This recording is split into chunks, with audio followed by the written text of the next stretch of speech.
Γεια σας! Οι κανόνες της φυσικής αγωγής μπορεί να διαφέρουν ανάλογα με τον τύπο της δραστηριότητας και το περιβάλλον στο οποίο διεξάγεται. Εδώ θα αναφερθώ σε κάποιους γενικούς κανόνες που συνήθως εφαρμόζονται στη φυσική αγωγή.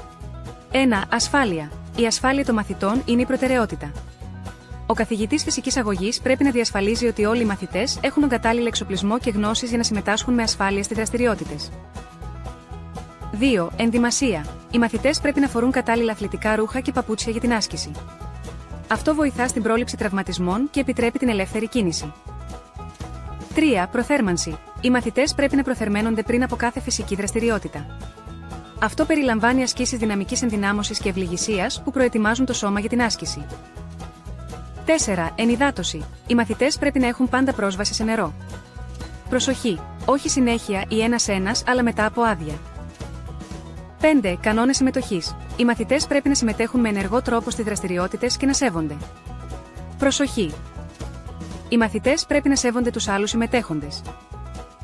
6. Κανόνες συμπεριφοράς. Οι μαθητές πρέπει να τηρούν έναν κώδικα συμπεριφοράς κατά τη διάρκεια της φυσικής αγωγής, συμπεριλαμβανομένης του σεβασμού του εκπαιδευτή και των συμμαθητών τους.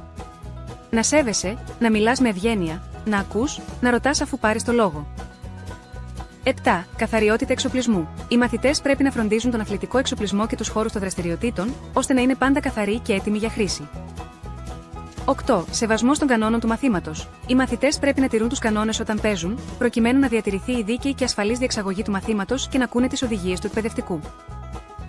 Οι κανόνες αυτοί συμβάλλουν στην προώθηση της υγείας, της άθλησης και της κοινωνικής αλληλεπίδρασης των μαθητών, ενισχύοντας την ανάπτυξή τους τόσο σε φυσικό όσο και σε κοινωνικό επίπεδο. Ευχαριστώ για την προσοχή σας.